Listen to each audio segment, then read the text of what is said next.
আপনারা দেখছেন 99 নিউজ বাংলা। বদলাবো আমরা।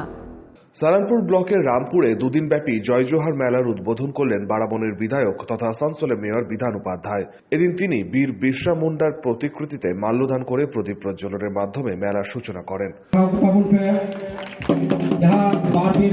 आदिवासी जयजोहर मेला तेईस खय एहबना गापा धाबी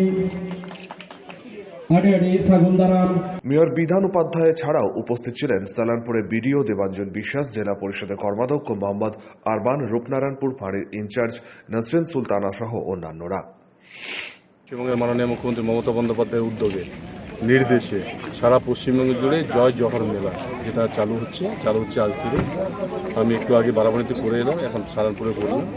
তো সমস্ত আদিবাসী সম্প্রদায়ের মানুষকে এবং সমস্ত ধর্মের মানুষকে, জাতের মানুষকে আমন্ত্রণ জানাচ্ছি, আসুন এই দুদিন আনন্দ করুন। সালানপুর থেকে সঞ্জয় যাদবের রিপোর্ট, 99 নিউজ বাংলা।